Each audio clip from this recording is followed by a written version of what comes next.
अस्सलामुअलैकुम बच्चों।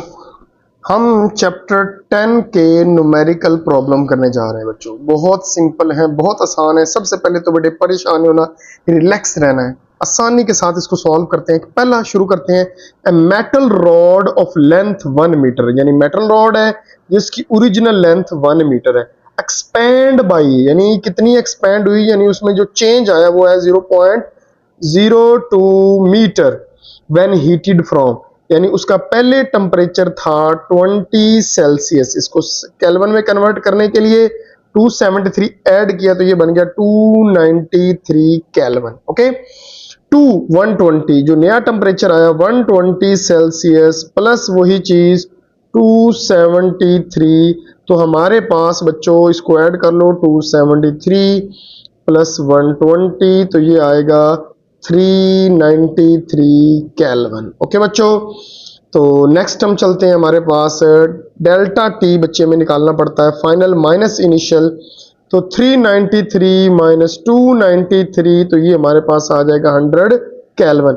और बच्चे जो चेंज इन टेम्परेचर होता है ना, वो चाहे केल्विन में हो चाहे सेल्सियस में हो, सेम होता है। तो 100 सेल्सियस भी आ सकता है और 100 केल्विन भी आ सकता है, ये याद रखना, आगे यूज होगा। कैलकुलेट इट्स कोफिशिएंट, यानी coefficient of linear thermal expansion, यानी अल्फा की वैल्यू हमने फाइंड करनी है। तो बच्चे जस्ट अल्फा का फार्मूला यूज करो, हमने निकाला हुआ है पीछे, आप देख सकते हो L नॉट डेल्टा टी, ये अल्फा का फार्मूला है बच्चों। इसकी वैल्यू पुट करो तो 0.02 ओवर 1 इंटू 100, तो हमारे पास जो अल्फा है उसका आंसर आ जाएगा 2 इंटू 10⁻⁻⁴ केल्विन पर केल्विन। तो ये बच्चे सिंपल हमारे पास रिलेशन आ गया। जंप करते हैं नेक्स्ट पे 10.2 पे। घबराना नहीं है, कंटेनर है जिसका वॉल्यूम 1 लीटर है, यानी उसका जो ओरिजिनल वॉल्यूम है हमारे पास V नॉट वो 1 लीटर है। ओके, एक चीज आप लोगों को बताता चलो बच्चे, हमारे पास जो 1 लीटर होता है वो इक्वल होता है 1000 सेंटीमीटर क्यूब के। ये चीज आप लोगों ने याद रखनी। 1 लीटर में कितने होते हैं?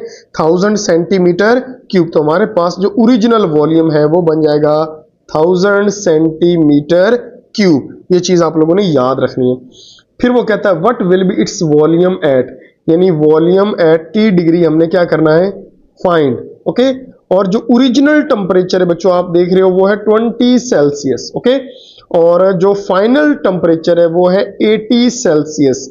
तो आप जानते हो हमें चाहिए change in temperature final minus initial. तो बच्चे ये बन जाएगा 80 माइनस 20, तो हमारे पास चेंज इन टेम्परेचर आ गया 60 सेल्सियस। और आपको बताया है कि चेंज इन टेम्परेचर सेल्सियस और केल्विन में क्या होता है, सेम होता है। ओके, साथ उसने कहा है कि वॉल्यूम कोफिशिएंट यानी बीटा, वॉल्यूम कोफिशिएंट बेटे बीटा होता है और उसकी वैल्यू हमें उन्होंने दी है कितनी, 2.1 10⁻⁻⁴, 2.1 10⁻⁻⁴ ये, लेकिन ये पर सेल्सियस है तो हमें इसको केल्विन में चेंज करने की जरूरत नहीं है।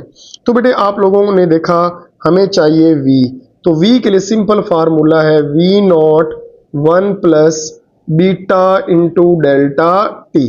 तो V नॉट हमारे पास क्या आया था, वो हमारे पास बेटा आया था 1000, ये देख सकते हो 1000, वैल्यू पुट कर दी V नॉट की। 1 प्लस बीटा की वैल्यू होती 2.1 10⁻⁻⁴, और डेल्टा टी हमारे पास है 60, वैल्यू पुट की तो हमारे पास जो वॉल्यूम आया वो आया 1012.6 सेंटीमीटर क्यूब। बिल्कुल सिंपल रिलेशन है बेटे, वैल्यू पुट करनी आंसर आ जाना है। इससे नेक्स्ट के ऊपर मूव करते हैं। कहता है एक स्टील रॉड है, उसकी initial length L naught, original length 2 metre है। T नॉट उसका जो टेम्परेचर है वो हमारे पास है 20 सेल्सियस, और वो कहता है coefficient of linear thermal expansion 1.2 10⁻⁻⁵ पर सेल्सियस है। What will B its length and L हमने क्या करना है, फाइंड। सेम ऊपर वाला क्वेश्चन, जब टेम्परेचर हो जाए 100 सेल्सियस। तो बेटे T नॉट भी दिया है, T भी दिया है, तो सबसे पहला काम डेल्टा T निकालो, T माइनस T नॉट, तो ये आएगा 100 माइनस 20, तो आप बड़े सियाने बच्चे हो, कर लोगे, ये आएगा 80 सेल्सियस। ओके, तो हमें लेंथ चाहिए, तो लेंथ का बच्चों सिंपल फार्मूला है L is equal to L naught 1 plus alpha delta T. मेरे ख्याल में हो जाएगा एल नॉट की वैल्यू 2 है, 1 प्लस अल्फा की वैल्यू दी हुई है 1.2 10⁻⁵, डेल्टा टी हमने 80 निकाल लिया।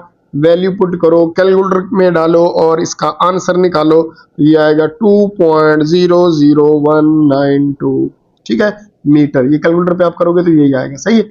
और अगर इसको राउंड ऑफ करना है तो राउंड ऑफ करके आप ये बुक वाला आंसर बना सकते हो, ठीक हो गया। क्योंकि 9 को गिराओगे तो आगे एक ऐड हो जाएगा, तो ये बनेगा 2.002 मीटर कर सकते हो राउंड ऑफ करने से, ठीक है।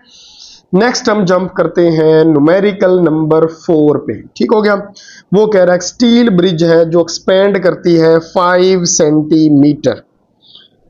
Hot summer if bridge originally spend, यानी ब्रिज की ओरिजिनल लेंथ है 100 मीटर और उसमें जो चेंज आता है 5 centimetre 0.05 metre, what will be temperature change. Delta T की वैल्यू हमने क्या करनी है, फाइंड। और मुझे कहीं पे अल्फा नजर नहीं आ रहा, तो हमारे पास अल्फा किधर गया, तो ये तो बड़ा सिंपल सा क्वेश्चन है, लेकिन अल्फा नहीं मिल रहा मुझे यहाँ पे कहीं पे भी। ओके, अगर अल्फा नहीं होगा तो हम डेल्टा टी नहीं फाइंड कर सकेंगे, ठीक हो गया। ऊपर वाले क्वेश्चन में हमने अल्फा क्या लिया था, 1.5, ठीक हो गया। और ऊपर वाला जो क्वेश्चन था हमारा बच्चों, उसमें भी हमारे पास एक स्टील रॉड था और इसमें भी स्टील है।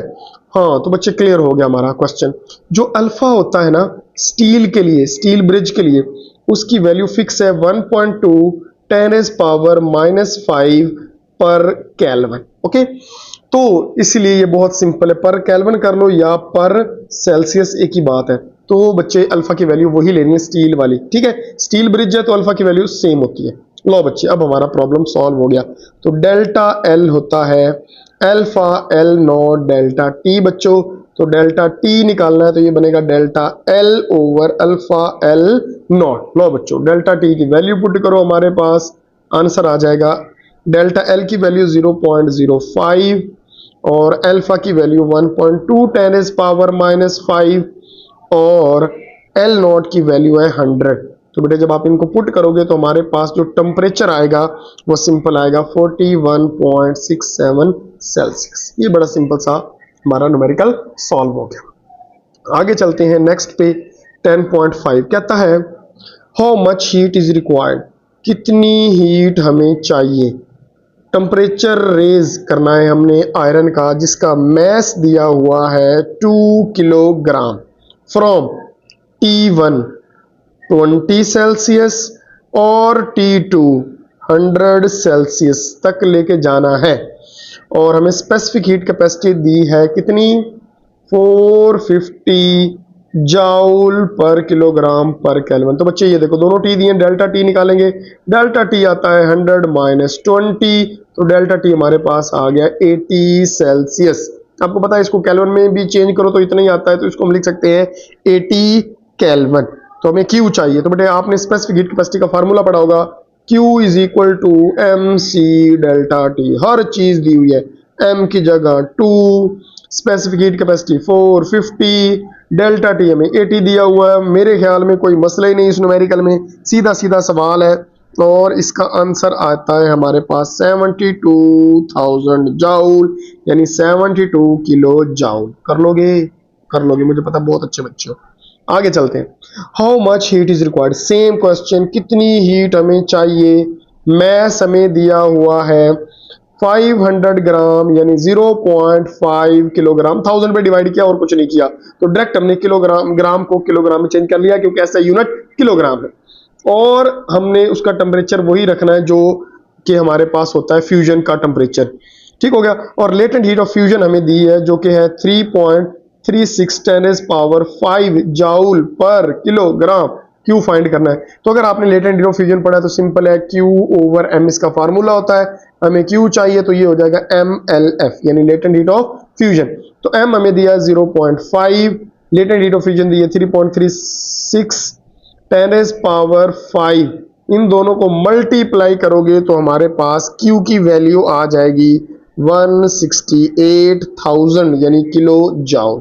मेरे ख्याल में कर लोगे बच्चे, बड़ा सिंपल क्वेश्चन है, सेम क्वेश्चन है, सेम, जस्ट यहाँ पे लेटेंट हीट ऑफ वेपोराइजेशन दिया, कैलकुलेट हीट रिक्वायर्ड, यानी फिर हमें हीट चाहिए, मैं सब हमें 1 kg दे दिया है, बड़े सियाने हैं, और वेपोराइजेशन का जो टेम्परेचर रखा जाता है कांस्टेंट 100 पे रखा जाता है, और हमें लेटेंट हीट ऑफ वेपोराइजेशन भी दिया 2.26 10⁻⁶ जूल पर किलोग्राम।